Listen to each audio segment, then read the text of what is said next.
Okay, let's go ahead and get started if we could. Call the meeting to order. Welcome everybody to our March 6th meeting, the Downtown Lexington Management District. We're now meeting, as you know, every other month, so I'm glad that everybody's here. It's a good turnout. We have quorum, so we'll go ahead and first issue the consent agenda. We have in front of you minutes from the previous meeting of January the 9th, 2019, as well as financial statements. Any questions or comments on either one of those documents? Paula's here to answer any questions about the financials. She's assured me. Anybody? We have a lot of money in the bank right now. If you recall, we get paid during our tax season, and the sheriff collects our monies, and so the vast majority of our income is now in for the year. So we'll have a few more dollars, but mostly what you see is what we've got. No conversation. The chair will entertain a motion to approve both documents. So moved. Motion. We have a second. Second by Woodford. Any discussion? All in favor, please say aye. Aye. Opposed? Okay. We'll now turn to the public forum presentation time frame. Anybody have anything they'd like to talk with regard to that's not on this agenda? You may do so now. I will circle back to you later. Have another shot at it if you like. All right, let's go on ahead and get to the agenda. Terry, you want to update us or tell us again about our March 25th meeting? Yeah, so the annual meeting, March 25th, 11:30 at Hilton downtown. It will be a joint meeting where both organizations will talk about what they've accomplished. For DLP, it will be for the last year. For the management district, it will actually be from 2016 forward. And in some ways, it's kicking off the renewal process of kind of letting people know what you've accomplished in the last 2 years. Jim Frazier will have a prominent role. One, he'll introduce the board, and then he's going to be famous on video. So I've been told. Hopefully it'll be, again, a good presentation where people will have a good idea of how we work together and what we've accomplished for us in the last year, for the management district in the last 2 years. And also kind of trying to paint that picture of, people think, oh wow, what have you guys done the last 5 years? And really we have to kind of level set that if you kind of think back, you haven't been operating but more than essentially 2.5 years. Your first capital outlay for investments, I think, took place in September 2016. And so if you think about this is really just 2.5 years of really 2 years and a quarter of what you've accomplished. So we'll highlight that. And then we're excited about a partnership we have with the Herald Leader. The annual report, again, that captures what the two organizations have accomplished, will be distributed in 36,000 Herald Leaders subscribers. It will also then live on the Herald Leader webpage for 30 days on the front page, and then for a year on the website, and also live on our website. So folks will have a good sense of what you've accomplished, how we work together, and it will be around for people to see for a long time. And it'll reach both, hopefully, our stakeholders, because we'll also then email that out and mail it out to the property owners, and then for the general public to know and see. Now, will there be a board table, or what are we doing? I haven't gotten that far. We're just sending out the invitations. I'm looking at Laura. I'm assuming we comp their tickets, and as a part of your, I didn't look at the agreement that we signed, but I would imagine that we have a comp tickets, and then we'll just send out an invitation. You let us know who can attend. Now, we have a number of folks that have their own tables here, so I'm not sure if we'll have an actual table, but we can put you together, whoever. What do y'all think? Do you have a preference? I don't really care. Whatever y'all want to do.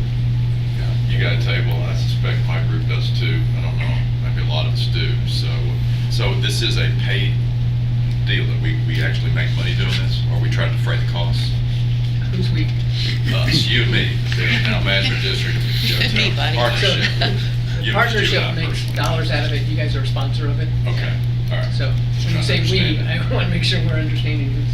I look at us as one, you and I mean, okay, that's fine.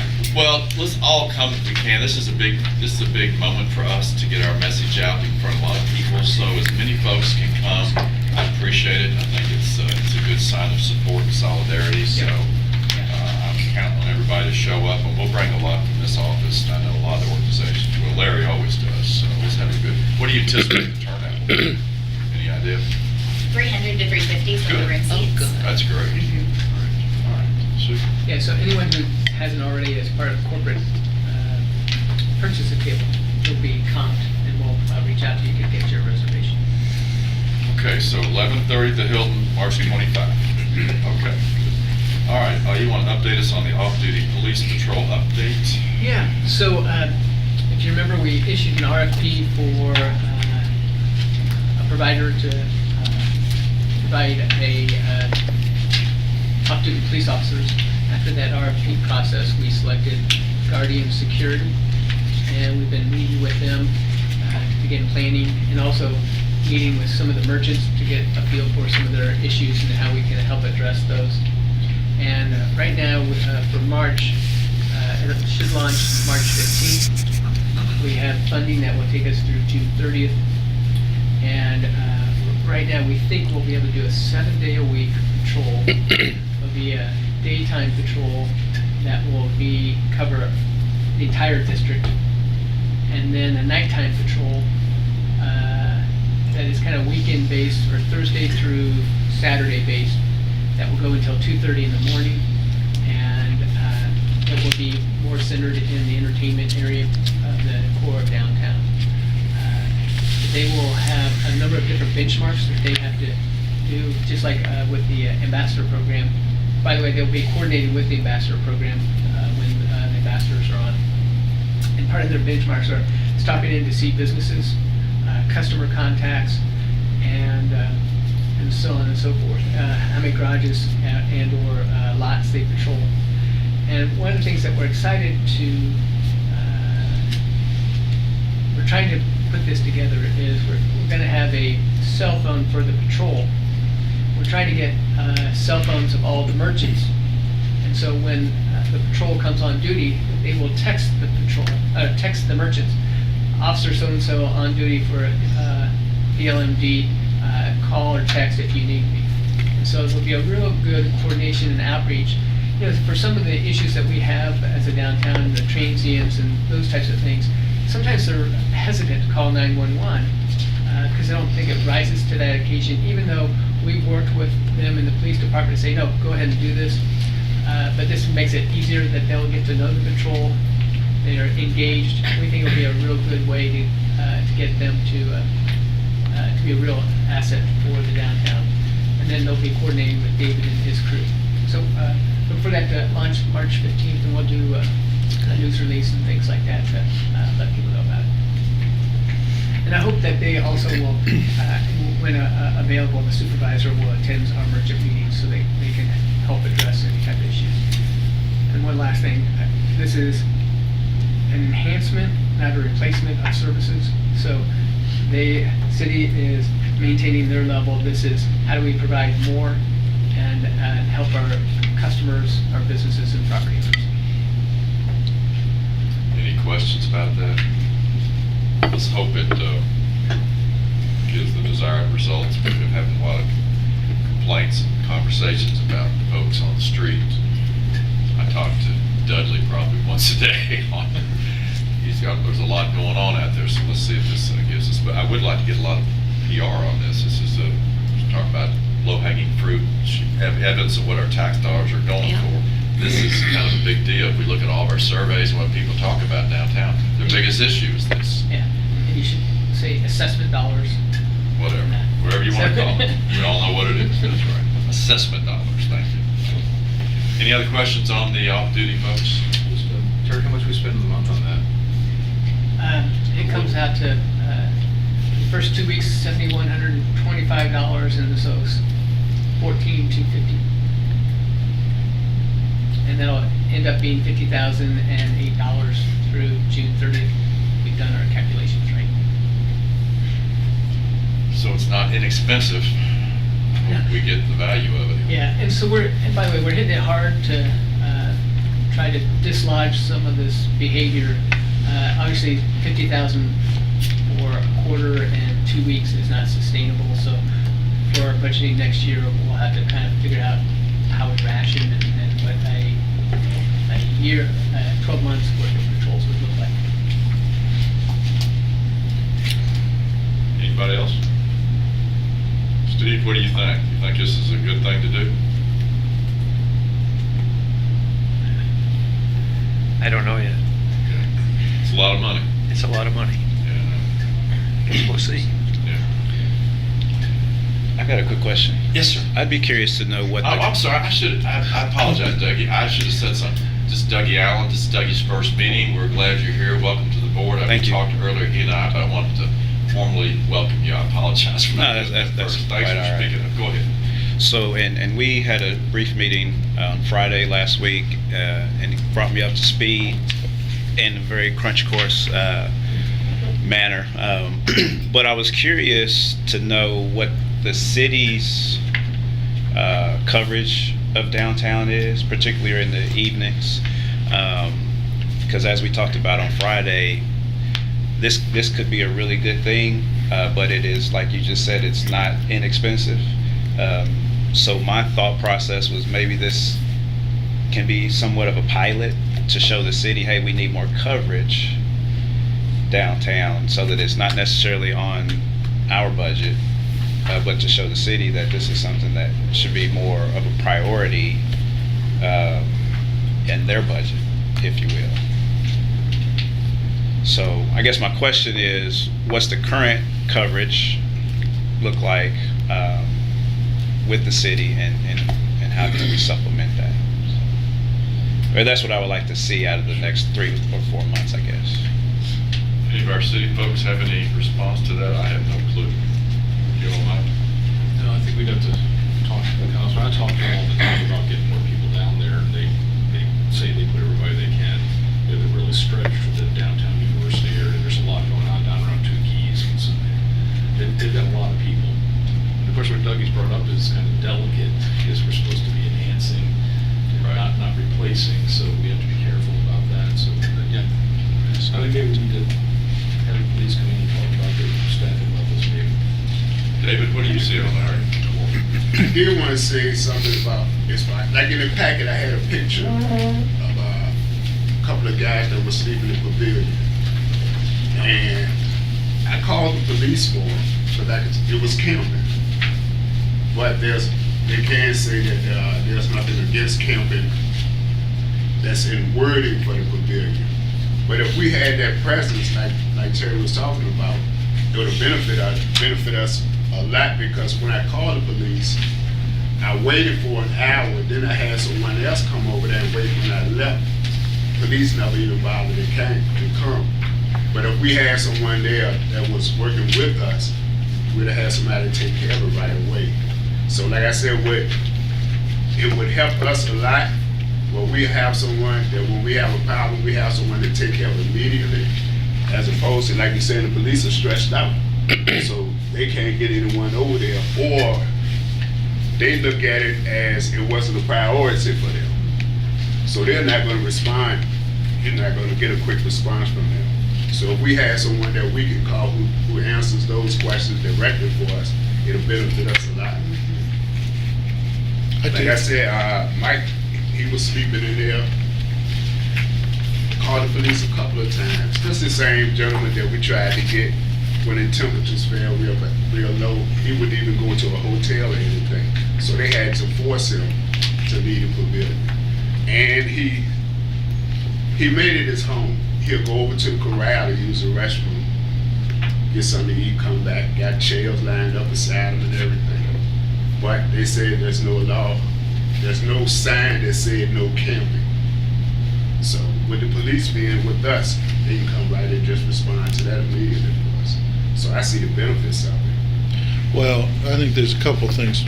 First, I like Jake's idea of having somebody that's active in the downtown force to come talk about staffing levels. But, it does get down to a priority issue. There are only so many officers. If somebody, while that may not be pleasant in some ways, if there's an issue where, there's more of a threat, for lack of a better way to say that, that's going to be prioritized over somebody in the pavilion. And I think the issue becomes, and I think Jim, you're the lawyer in the room, but, the sign is going to be the sign. So, if you have an off-duty officer versus an on-duty officer, the off-duty officer can't make any arrest that the on-duty officer does. And if the signage is not somewhere, the signage is not somewhere. Understand.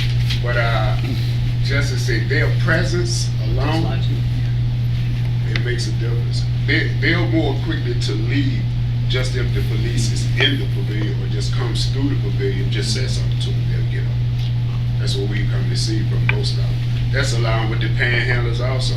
Even now with us, like when we patrol around in the core, around the restaurants, anyone who's panhandling, now when they see us, they automatically leave.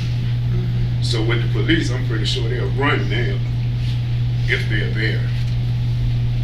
But Like you said, as far as priority, police are not going to respond for a panhandler. They're just not going to show up. But Jim, I do think having somebody come the next time, because to Dougie's point, I think it would help understand how they do some of the things and let them hear from somebody who lives it every day. Yeah. Is at their business as well. I think it'd be helpful for all of us. Could y'all help get somebody here? I guess You can do it, Jay? Would you let me know? Yeah. Okay, I'll put you down. Along similar lines, do the police know we're getting ready to do this Yes. project? Yeah, great, thanks. Brian Maynard is the head, and what's his position at the chief's office? He's the commander of the Central Sector. What about the postings of no camping, or is that something y'all talked about at the city? I can ask Jeff. I was just curious, I didn't know. Yeah, we had a meeting with parks and downtown police officers, and they're working on it, taking a look at what rules can be posted in order to help. Again, as Kevin mentioned, the police officers need a tool to enforce, so they're taking a look at what they can do that will be palatable to the city. What's our role though as far as the Department of Homelessness, like there has to be some level of human decency. We're not just pushing people out of downtown. I mean, I would be curious on how we're handling that. Like where are we closing the loop? Like putting up a sign moving people just because it bothers us doesn't help people. So Holly was in that meeting too, and so we're working with her to address that as well. okay. And we always, whenever we engage, we always try to offer resources that they can use, which I don't want to take, or they already know them, but they just, guys like this, most of them will not go into a shelter, even when it's cold out, because there are too many rules for them. But we'll try to talk to Polly, and she tries to find an alternative to try to help. But we always push resources on them also. Complex problem we're not gonna solve. We're just trying to help. Yes, And sir. we'll just tell them leave. One other thing that we've talked with the police regarding security and who we're working with on this is about what data to track so that we have something that we can come back and report as well and kind of show exactly what they're running into, what their actions are. And so there'll be measurable results that we'll be able to show back as well. So I have a point I'm with Parks and Recreation, Deputy Director of Maintenance. But to answer your question, what we do, we work with Polly, with the Division Office of the Homelessness, and we would reach out to her to first make contact with those folks and offer all sorts of different opportunities. And then only then after that's done, do we come in and do a cleanup or whatever needs to be done. So we work closely with Polly.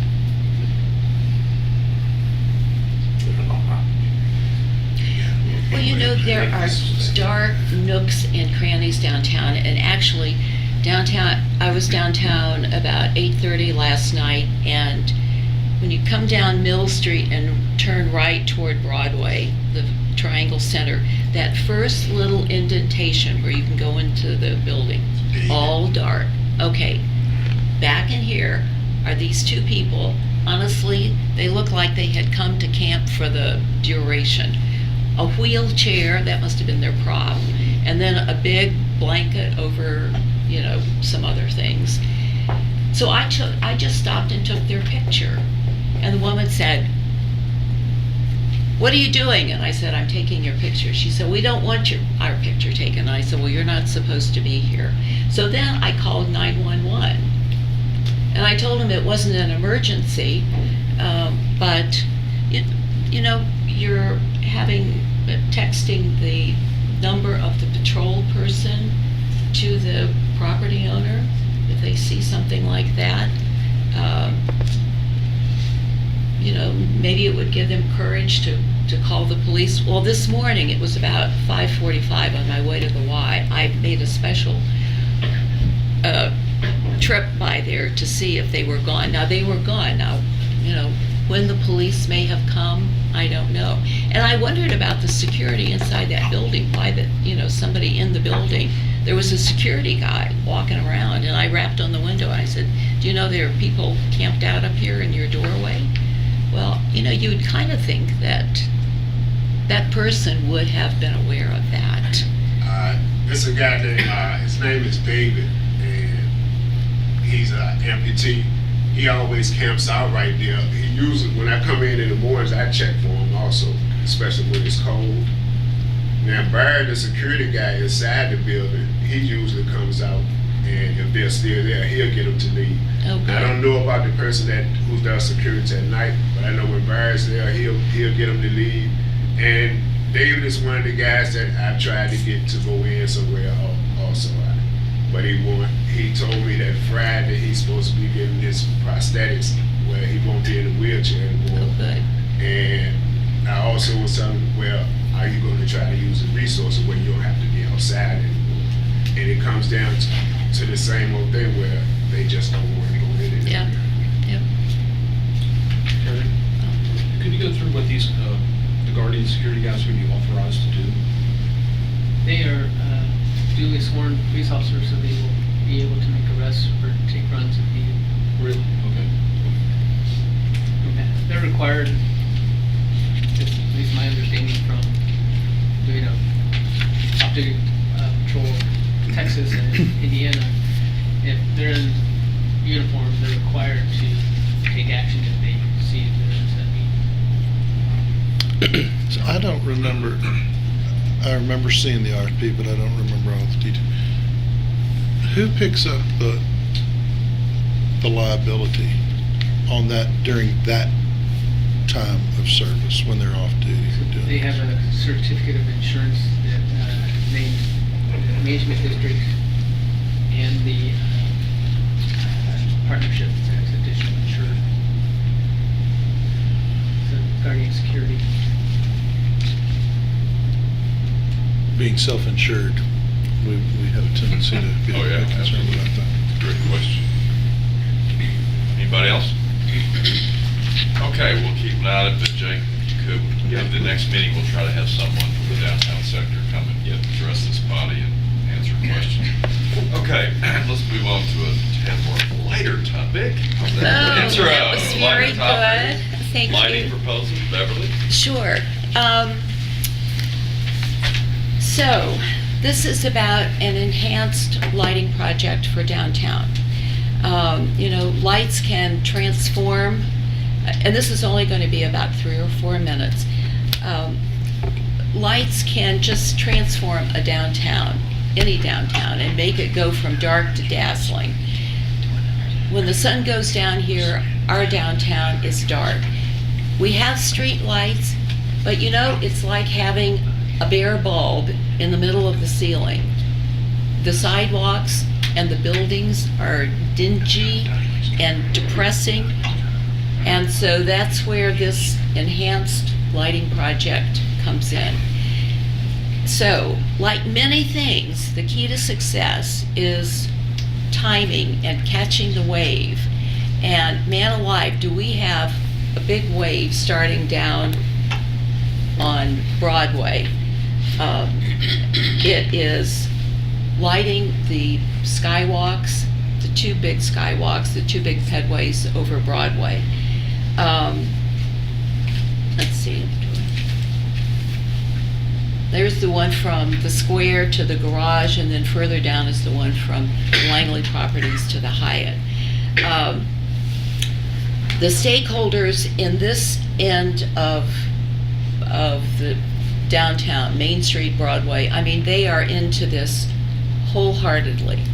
And I must say that Dudley Webb has led the charge. He loves pedways. So, Vincent Lighting from Cincinnati has been down twice to meet with the stakeholders and the property owners. He's coming down, it's Adam Hayward, and he's coming down next week to present a final plan with a cost estimate. This is just, I included this just as a conceptual design. But the idea is to make these two projects more than just utilitarian lighting. So they're bright if you're going through, but they're also bright and colorful from the sidewalk. And here's another one that Vincent Lighting did. So we just wanted, the property owners wanted something big and bold and bright. And so when this all started, maybe about 2 months ago, the thought was, this is the perfect kickoff for a downtown, for lighting, enhanced lighting downtown. So the thought is, these are some of the projects that could be done. Mill Street between Main and Short, do those crisscross festival light strands. Light the Fifth Third Pavilion. There are at least two big, beautiful buildings there on Cheapside with nice, ornate architectural detail. Light those. The bars in that 21C block, oh my God, that's one of the darkest blocks downtown. So the goal is to light the sidewalks and then hopefully get some lighting sconces that would wash light up on some of the fronts of these buildings.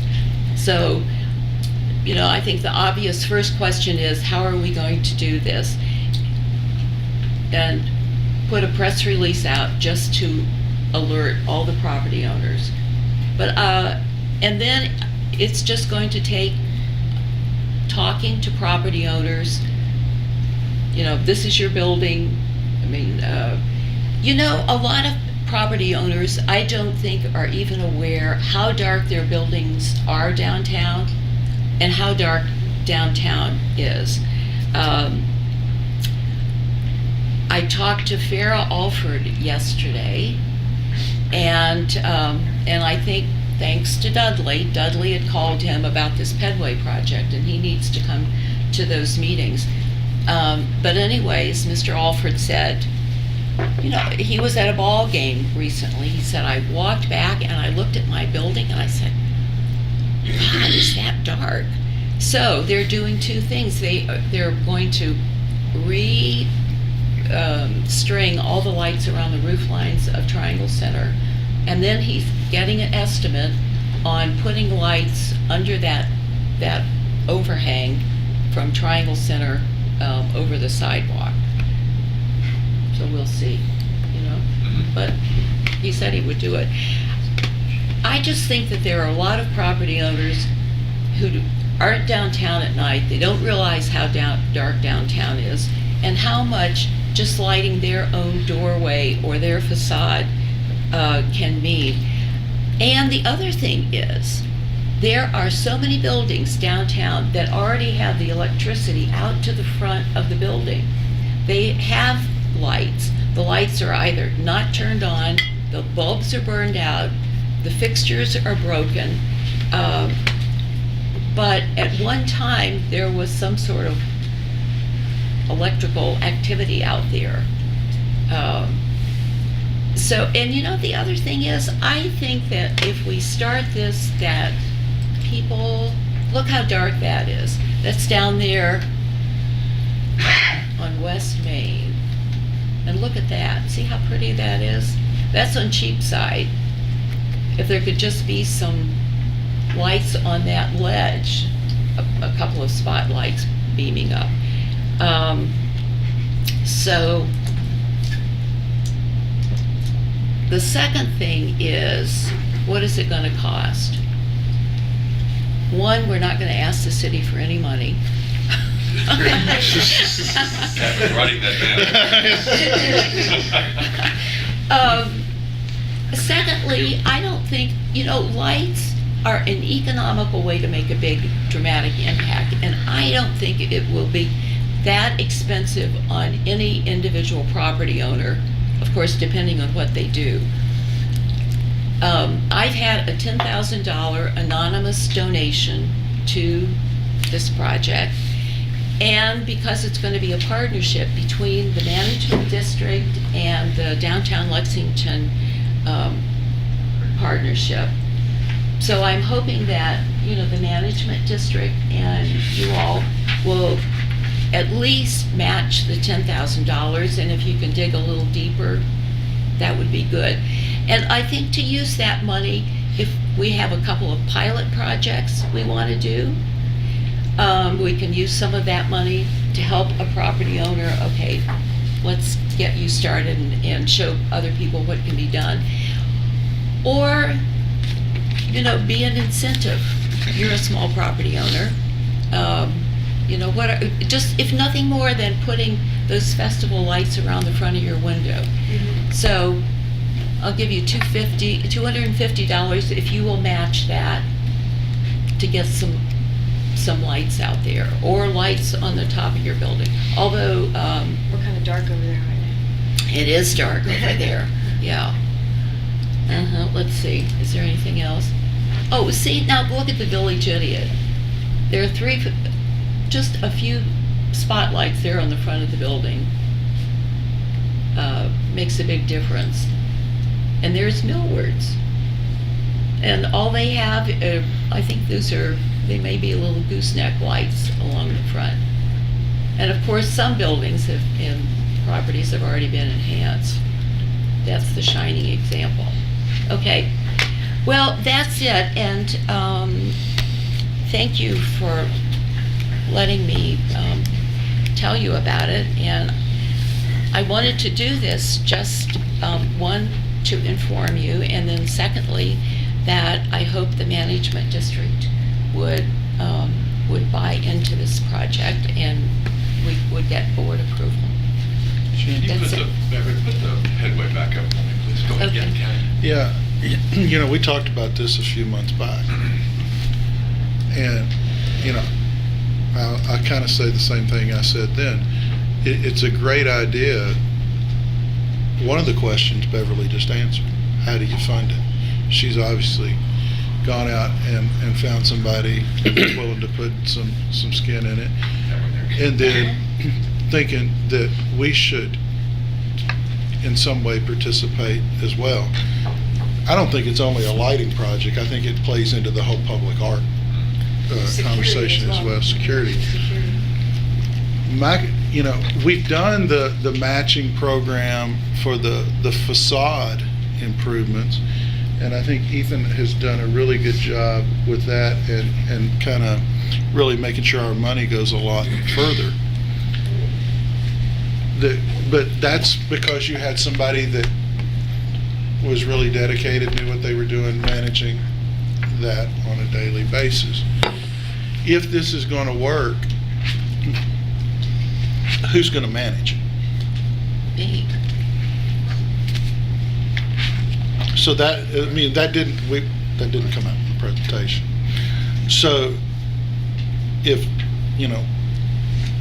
none of us would be sitting here this morning if Beverly hadn't managed the signatures for the management district. So I think those are the two questions I had when she presented once before.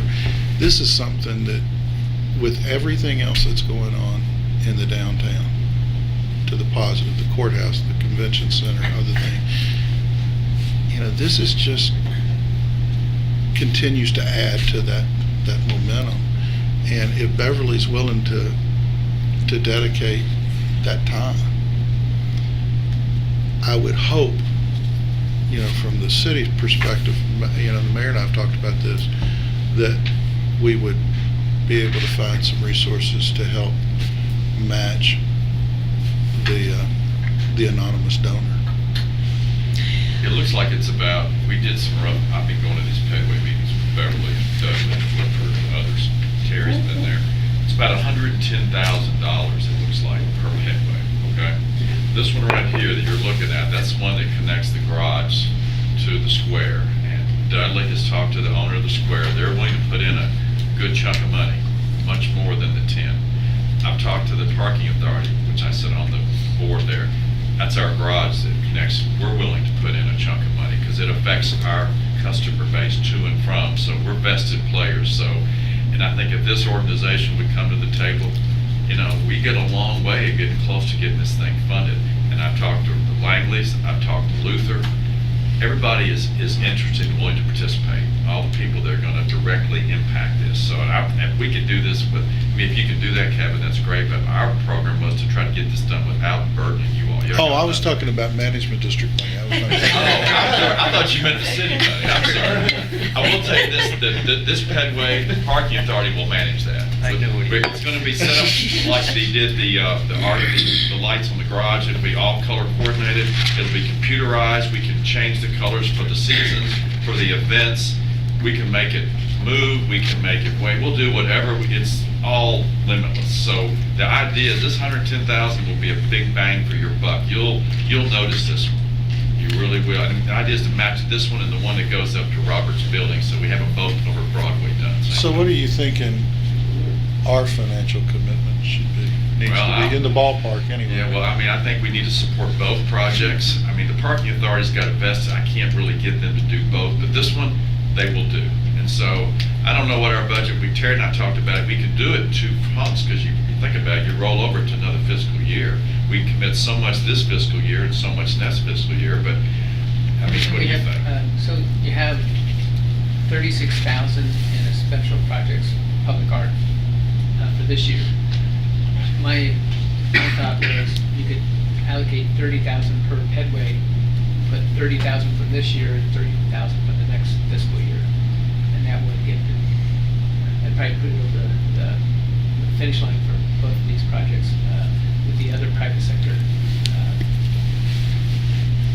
But that's just a suggestion. You figure out what you want to do.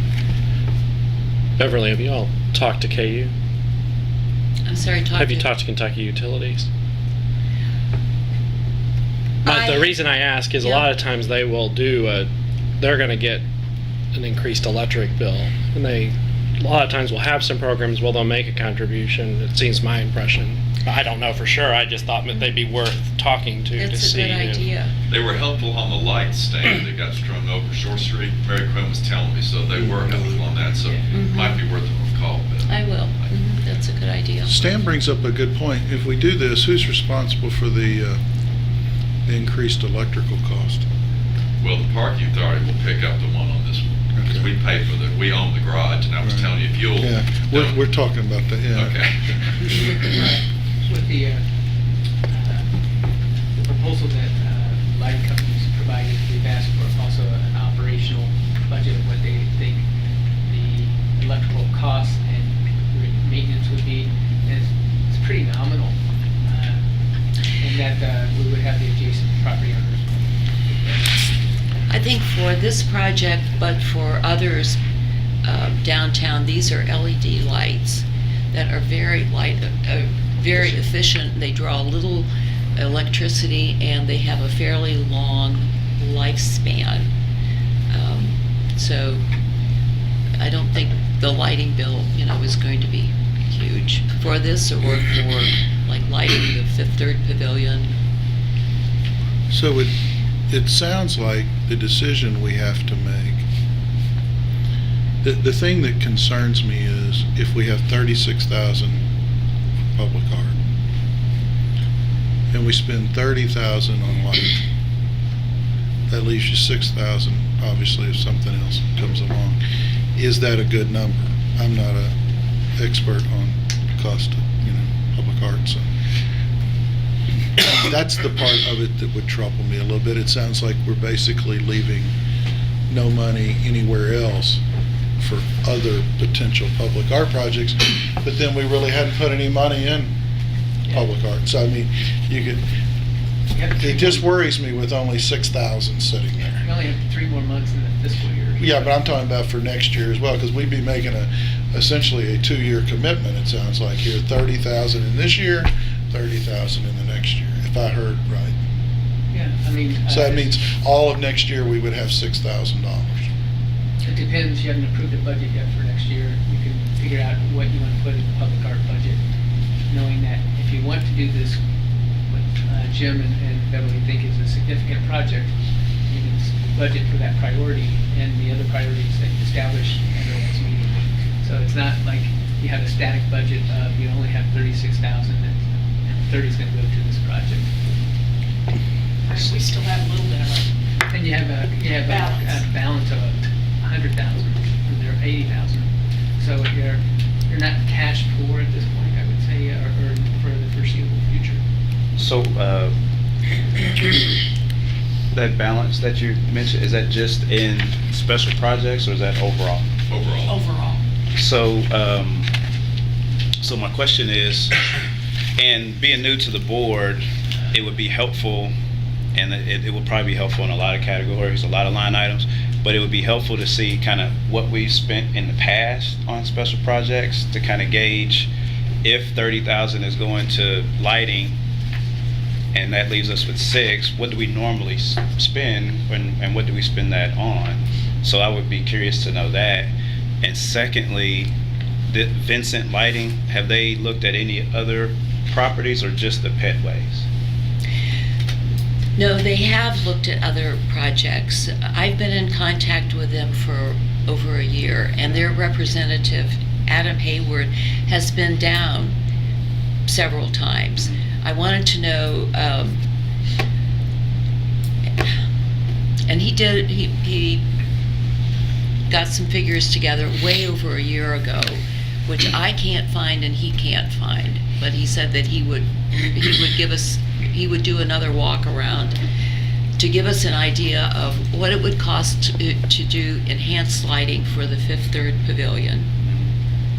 Something, if nothing more than like white twinkle lights along the roof line to kind of dress it up. To wash the facade of a building with spotlights, just like the purple building we saw.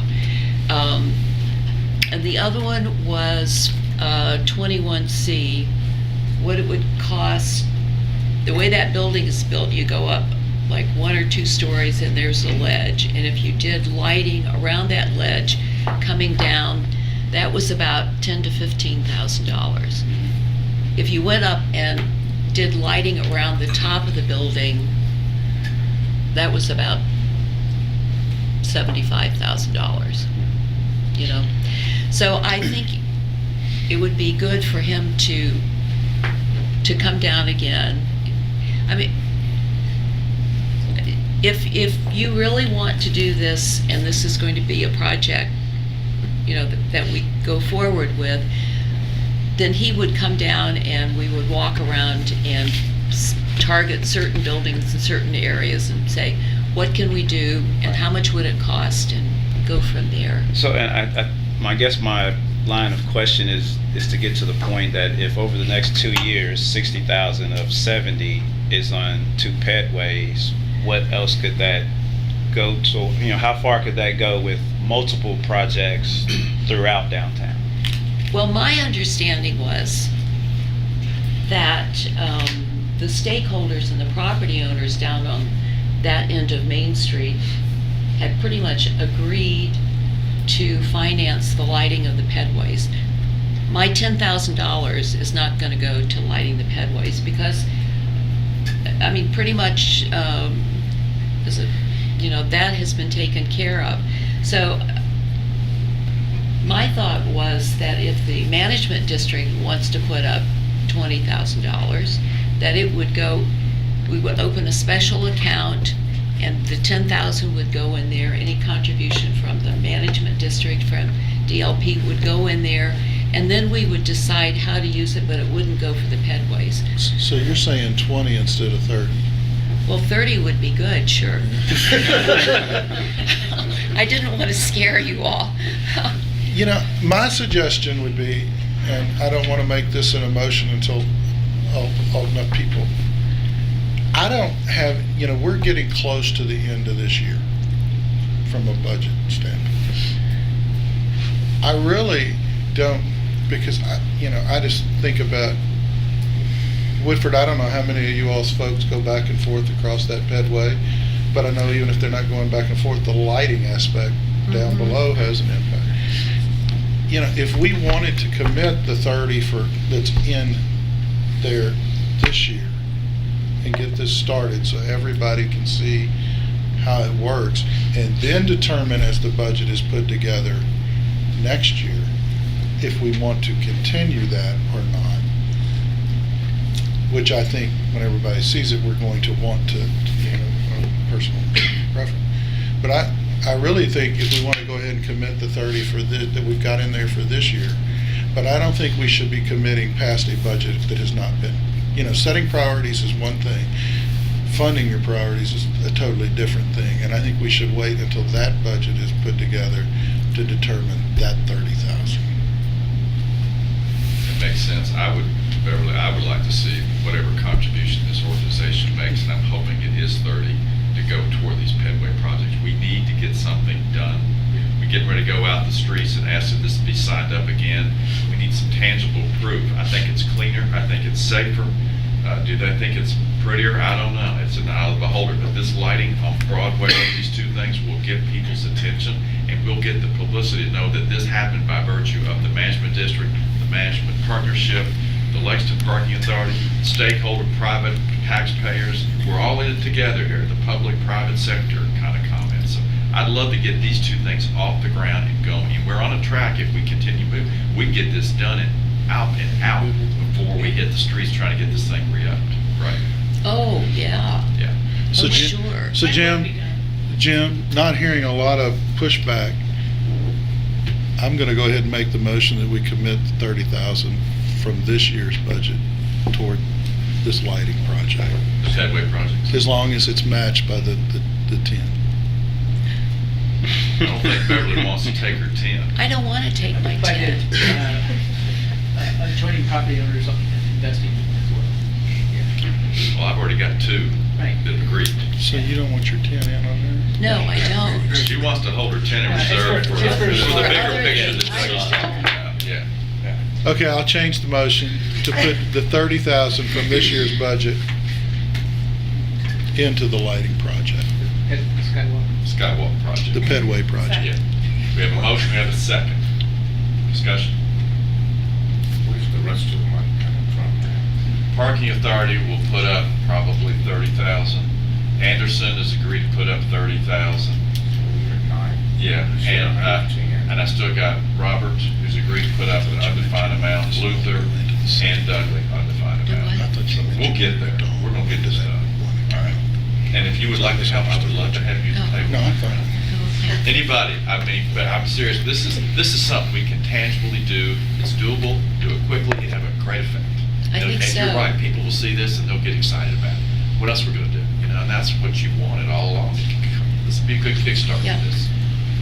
So just a quick question.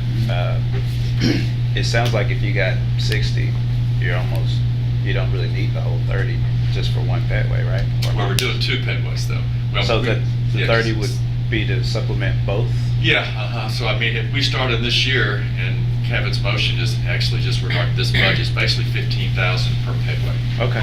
All right, because I think we have to be fair, we can't just favor one over the other. The parking authority, I Yeah. think, can legitimately but I think the rest of, and Anderson can, it affects their property. Roberts is different up the street, so I think we need to look at those. But we definitely have a commitment from Langley and others to put Yes. and It's Luther. just not, yeah, it just. I mean, they've haven't already gotten it sunk a lot of money into those pedways They in the have. last 2 Absolutely. years anyway. Absolutely, yeah. So my only question really is to Beverly. So where does that leave the 10 grand that you have already raised for related projects, and how much more you need to do the work you'd like to do? Well, I was hoping that the management district would kick in, $20,000 and the partnership do 20, so we'd have 20, 40, and my 10 is 50. If there are some other projects, what about like putting lighting on the front of the old First Security Bank building? God, that is like one dark black hulk there. We could maybe work with Biff Buckley and say, would you like to be a pilot project? And we could put up some of the money, and I don't know. But My this is separate from tendency the is to be pedway. kind of close Yeah, to right, the it's vest separate with from the money. pedway. Yeah, I was thinking about it but this not way. just the What pedway. if we have, to me, it's a property improvement grant type thing. You're, instead of Yeah. fixing the awning and doing the doors, we're funding a portion of, and the owner's funding a portion of the lighting their facades. right? Yeah. So, I kind of thought maybe have that money for that bucket, for the property improvement bucket. We already allocate, budgeted a amount for that, maybe just refocus it on lighting grants. Okay, well, the only reason somebody who knows more about finance can comment on this, but I just thought if we had a special account and any money that goes toward lighting be in that special account, then it's easier to keep track of it.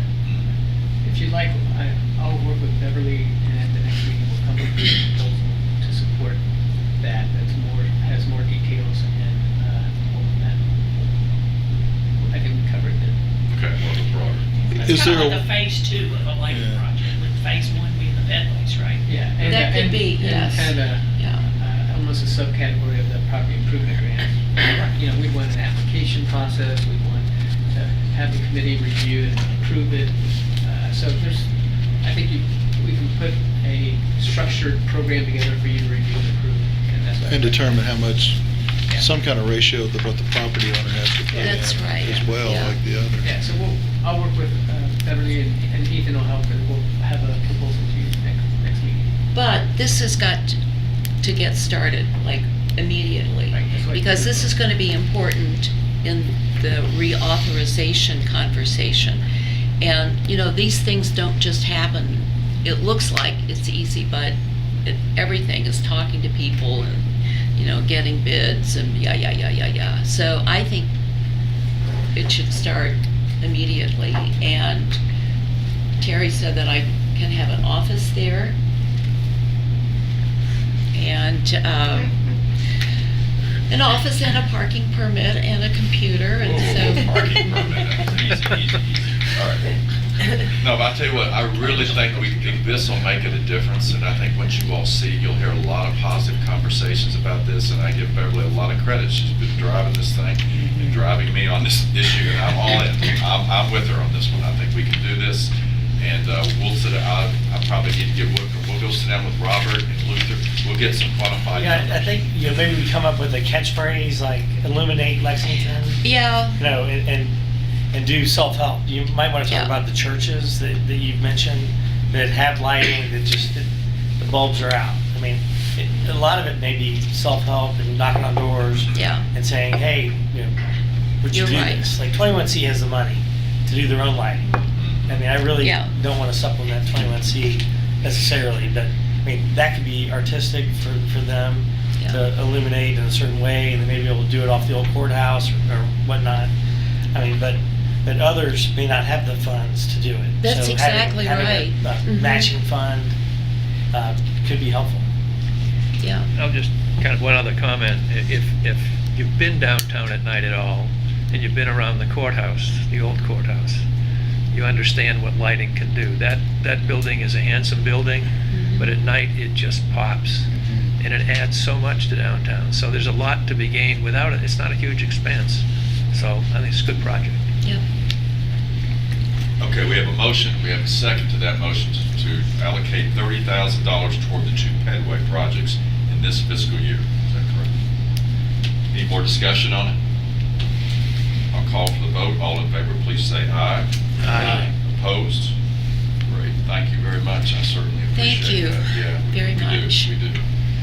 Okay, any property improvement grant updates? Sure, I'll be very brief Sorry. on that. Okay. So if you recall, in January, we reported on the two completed projects at Pearls and Bluegrass Tavern, and that was $15,000 worth of projects. Thank you. Previously, the management district had authorized an additional $10,000 to go into the property improvement grant fund, with an automatic increase of another $10,000. Oh, no, they did if we agree to reach let that me. capacity for the first round. Thank you. We have $17,500 projects underway, one being on Short Street, Cajun Restaurant, and then another, the Kirk Jimenez Unlearned Fear and Hate project, which is pushed back a little bit because of dealing with federal historic preservation issues, which I don't think they had anticipated the time that would take. So that additional $17,500 will push us close to triggering that second wave of the 10,000, or of the 20, excuse me, that was approved by the board in November. I don't know if we need another motion to activate that, or if it's counted in the same motion Kevin made a couple months ago. Once we reach it, that another 10,000 is automatically apportioned. If that needs additional board approval. I think it was covered in the original motion, but just as a FYI. Yeah, just as you said, you used the term it would kick in, and so I think we're just letting you know it, unless you think you need to make a motion that it's kicking in, and so we'll. No, I think it's already. Excuse me, sorry. We have 3 other applications that are in that we will be reviewing shortly, and then 3 other groups that we're meeting with. And so we have a steady stream of applicants coming in, trying to get projects going. And we're encouraging lighting and all. I was going to say, this is your perfect conversation, Andre, to try. Property improvement can be as simple as getting some pop out there with lights. So try to have that conversation with these landowners. Yeah, Bluegrass Tavern repaired the lights above their doorway as part of theirs. Pearls did the same, and then the grants that have already been approved, everyone that we've made a really strong push that if they want the approval, they really need to incorporate it in some form or fashion. So that's been a strong emphasis. Any questions? Anybody? Okay, let me hit quickly the Art Connect Mobile Gallery. I don't think Terry was even with us when Kate Savage made her presentation to us on this subject, with a bunch of us here. This law firm uses her services internally for these works of art. We pay on a monthly basis, and they rotate them so many months. And it's been well received here. Her proposal is to do the same down on Main Street where we put the mannequins. If you recall, those of you who have been with me since day one, we put mannequins down there from Bella Rose, dressed them up, lit them up, trying to get those dark windows to have some kind of pop during the evening hours. I think it's worked for a great deal of time. Kate thinks, and a lot of people think, it's gotten a little tired. It's been there for a while now, for I guess over close to 2 years now. So the question is, she wants to propose doing a rotating art exhibit with some of the things she's outlined here in her booklet, which you should have a copy of, in those windows lit up so you can see them from the sidewalks and from the street. Whitford and I talked briefly. We own the mannequins and those things in the windows now, so we could sell those. I've had people call before the years trying to buy them, and I never. Woodford wants them for his house, but I thought maybe just make sure you're listening, Woodford. What do we pay for those? I knew you were going to ask. It's about 20 grand. Yeah, I think it's like 20. So we can de-access those, or we could reassess them using somewhere else in another window. There's plenty of dark windows, unfortunately, in this town. We're trying to change all that. What are your thoughts? I'm not married to anything. Let's talk about it for a bit. What's the proposal for additional cost? Well, it's the front page there. It looks like it's 1 to 5 pieces are about annually for $3,000 or 6 to 10, 6,000 on an annual basis. That's her second page there, Steve. How many pieces you think it would be, Jim? Well, how many windows, does anybody know roughly? David, you walked this morning, anybody? Well, how many windows are down there I think we've got lit up right now? Half a dozen? At least. Yeah. Like you said, it has gotten stale. Like when they first put it, it grabbed your attention. Then when you walk past, You don't even notice it. Yeah. Yeah.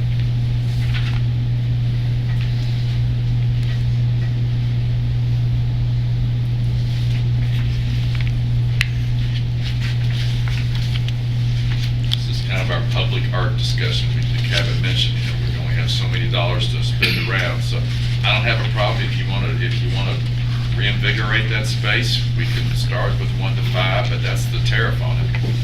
And then we can try to de-access what we have, or we can take those pieces and see if we can find other places we can use them. It might not be so stale. I don't know. Doug? So just the cost, the $500 is a per piece cost. Is that correct? Correct, yeah. And the $250, is it per piece also? Yeah, that's the artist. Yeah, each artist gets the $250 every time they do one, yeah. And these pieces are for sale, or will we buy them? All these things I have here all have price tags on them. They're for sale, but until they sell them, they keep using them to rotate around. They're all local artists.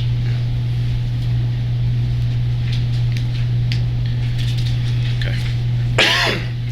So, what do y'all think?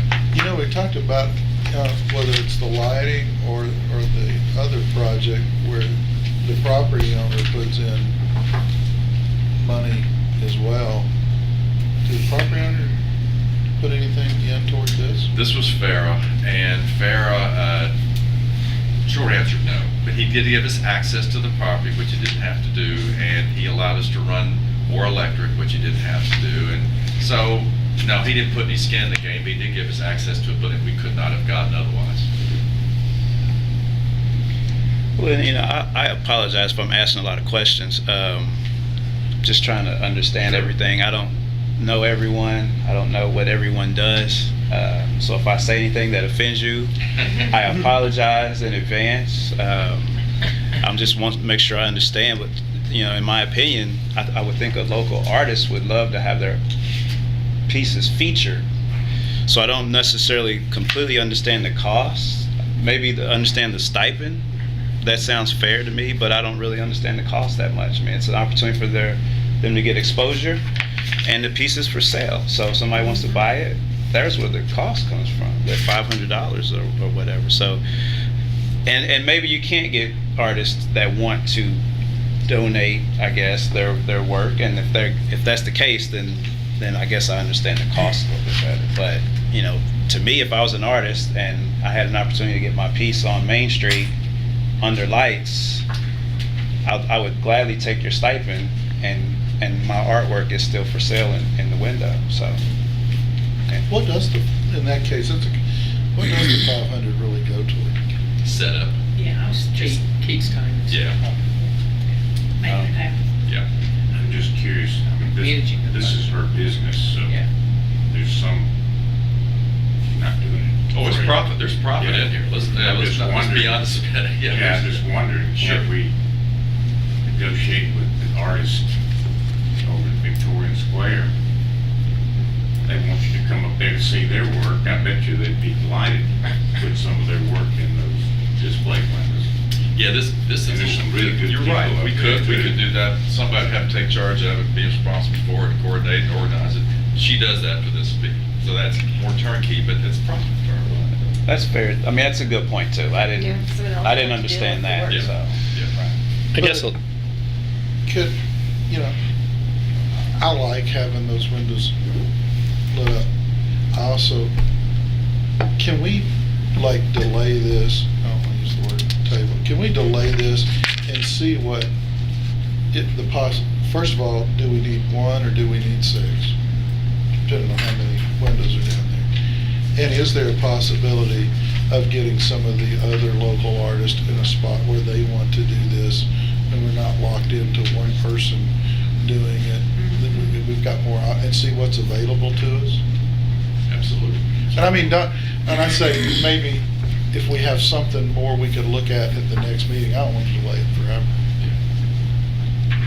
Terry, can you give us a list of the windows? Do you have access to that? 'Cause I'd like to go around.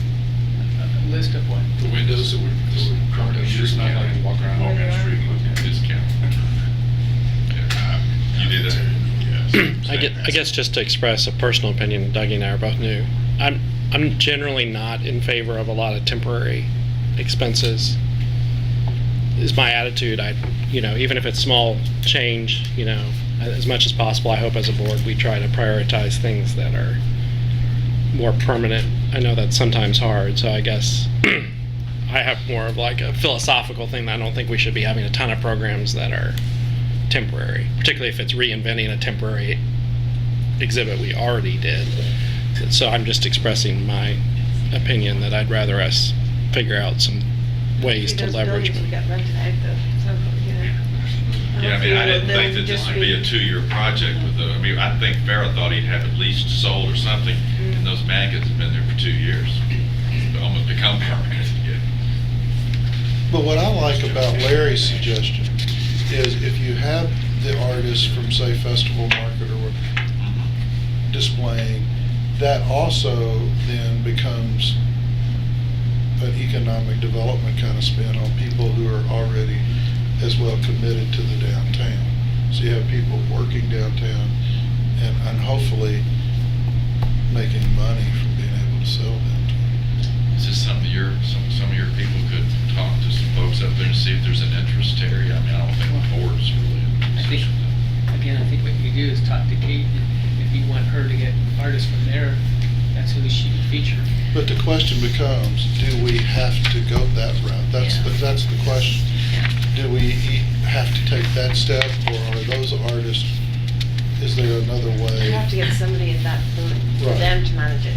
Yeah, I can't, we can't install it. But those artists may have the ability to do something together, and to Dougie's point, being able to cut that 500 back. It's worth the conversation. Let's do this. If you would just follow up, or somebody follow up with some folks up there, not commit to do anything, but just give us some information. So the next meeting, which is in 2 months, bring back so we can have some making more. Guy and Terry at one of our meetings that managed that, wasn't there? I can't remember. Yeah. Maybe him. I was Yeah, thinking he was- Daryl. Daryl, Daryl is that's a great what I was barometer. thinking of, yeah. Yeah. He used to be on the board.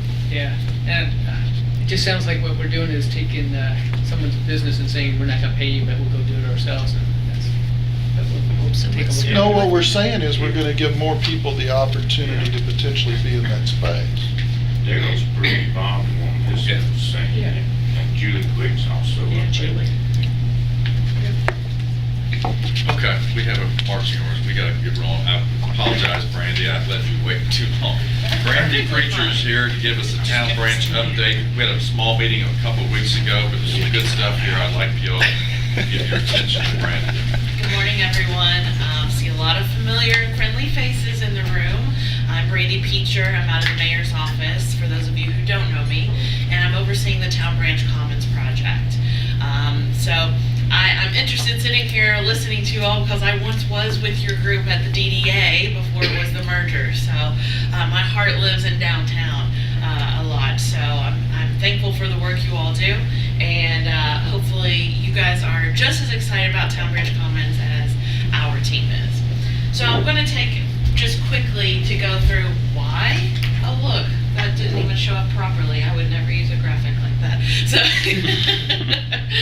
but I think we all know why we do what we do. It's not because the lights are beautiful. It's not because a streetscape looks wonderful. It's because the people in our community matter. And those are the ways that we get to helping and having a quality of life for the people in our community. And so that's why design matters. And a lot of what you guys have been talking about this morning is just that. Design is our tool to get to that final place that will accommodate the people in our community. And ultimately, we know downtown matters, place matters. And so we have to look at how we design each individual public space in order for it to become that vital economic development driven component within our community. So that's the thinking behind Town Branch Commons. Yes, it is a public-private partnership for a park and trail system throughout downtown, but it means so much more than that to our city. It's that strip of history that we will be bringing back to life. We'll connect neighborhoods and people. We'll have examples of green infrastructure and transportation networks that will be integrated into this linear project. Ultimately, we believe it's a step forward for our community and our downtown. So if you're not familiar, Town Branch Commons is essentially a larger district than downtown, but there's two major projects that are ongoing right now. And one is the trail component, and that is what the city is overseeing. And then there is the park component. And the park is the 9 acres behind Rupp Arena that will be built following the convention center's expansion. That's being led by our private partners, the Town Branch Fund. And they are currently fundraising. You all may know that. Some of you, I believe, are engaged in some of those conversations. And they will be utilizing the same lead designer, landscape architects out of New York, as to implement the overall master plan vision for the Town Branch Commons. So here's an overview of what the Town Branch Commons is from the downtown bird's eye view. So we have Isaac Murphy Memorial Art Garden, which is the white dot up in the top corner. It follows along Midland Avenue, along Vine Street, and this is all on the north side only. And then it wraps around the front of the convention center, makes its way behind Rupp Arena into the large park. Once this is completed, you will have a connection to the Town Branch Trail that leads out Distillery District all the way to Masterson Station. We will also be completing a connector up Newtown Pike that will connect you from the Town Branch Trail, the Commons, as well as to the Legacy Trail, which ultimately goes to the horse park. And our neighboring counties are starting to make connections out toward our county line. And then the Legacy Trail this summer will finally see its completion as it connects all the way through downtown from the Northside YMCA, 6th Street area into 3rd Street. So when we are completed with all of this, you'll have a loop around downtown that will be safe to accommodate bikers and pedestrians. So let me speak briefly about the project that I'm overseeing with the city. And Stan is also on our consulting team, so he can fill in any gaps for me if I forget to tell you guys something. But we are doing 2 types of trail systems within the downtown core. You have a separated trail and a multi-use trail. And so what does that mean? That means we're taking what is Midland today, which was designed for cars and only cars, and I don't know about you, I don't want to be there right now on foot. It's kind of terrifying. And we're saying, how do we design for people first? And we're taking away these wide, high-speed lanes, minimum width sidewalks, uncontrolled crossings, and we're creating this. And this is your multi-use path. That is an example that happens all along Midland Avenue. And so you still have the same number of traffic lanes, so we will not impact how many number of cars can commute through Midland Avenue. But instead, we're shifting them to one side and narrowing those to then reallocate all of the space to the opposite side of Midland. What you would then have is opportunities along its stretch to incorporate environmentally sensitive areas that will be bioswales to collect rainwater, cleanse water, and put it back into our system responsibly. Outside of that, we are also drawing in and pulling in some of the items that we see in our rural area, such as our limestone walls. And we will have this dedicated path for the bikers and pedestrians and landscaped areas that will connect to our existing park system. This particular rendering is at Isaac Murphy Memorial Art Garden, just so you're aware. Another view of Midland Avenue, same issues as before, and again looking the opposite direction to show you, yes, it's a trail, but it's to be a park-like setting. So we will be working, and we have been working with Parks and Recreation. Chris has been a part of all of our conversations because we have to think about what does this mean for our community moving forward for operations and maintenance as well. So over over the next year, while we have completed the design, the construction documents for Tunbridge Commons, we will be looking at how we maintain and operate this facility, because this is a new way for us to tackle trails in our city. This is an example of Vine Street and what we'll see throughout its length, where you have a separated bike trail versus the pedestrian path. This is important in the downtown core because we still believe that commuters on bike want to be moving quickly, but as you get into the core where you have more retail spaces or restaurants or businesses, we want to make sure pedestrians on foot who are coming in and out have that space to do so without conflict with the cyclists. Again, we still have the same number of travel lanes for the cars. We're just reallocating space to accommodate everyone. So this project has been going on for some time, and we're very lucky to have been able to leverage a lot of resources in order to make this happen. The project that I believe is so interesting is that we have over 50% in federal grant dollars alone. 30% of that is our local dollars, and then 18% of that is state funding. So we are really slicing up that pie and leveraging as much of our federal dollars as we possibly can. We were awarded the Tiger Grant of $14.1 million in 2016, and that's really what jump-started this and said this can be real. So we're very proud of that. So now here's your update of where we are and what we're doing next. Construction is about to see construction for the trail. You've already seen some construction out on Midland Avenue, and thank you, Sal, for your teams and everyone else who works along that stretch as we've redone the sanitary sewer. That's the first phase of our project, getting all their utilities relocated or put in place as to not interfere with our efforts with this project as it comes along. But you will see this year construction of the trail coming along. And we have two packages for construction. One will be zones 1 through 4 and 7. What does that mean? That means Midland Avenue and all of Vine Street, so all of the Town Branch Commons to Rep Arena's facade will be out to bid, as well as the Newtown Pike connector. That is our bid package number 1. Bid package number 2 is what is called Zone 6 of the Town Branch Trail, and that is the Distillery District component. So those will be bid out separately. They're on 2 separate timelines for their start of construction, but their completion will be aligned. So looking at each of those timelines separately, for our first package of the downtown piece of Newtown Pike, we're obtaining final right-of-way right now. So we're almost complete. We've met with all the property owners and conversations are going well. Just some final signatures to be had, and the paperwork just takes a little bit of time. Once we do that, we'll procure a contractor this spring, and you will see us out there building the trail and all of its systems this fall. We have to be substantially complete, meaning you and I can walk or bike on the trail by the end of 2021, and then through 2022, we'll finalize any final details that need to be resolved. For bid package number 2, which is the Distillery District component, and the reason that's part of that is because we all share the Tiger Grant, just so you're aware. So I talk about Town Branch Commons, but it's also inclusive of that Newtown Pike corridor and Distillery District because the Tiger Grant was tied to that. Same thing, we're obtaining right-of-way right now.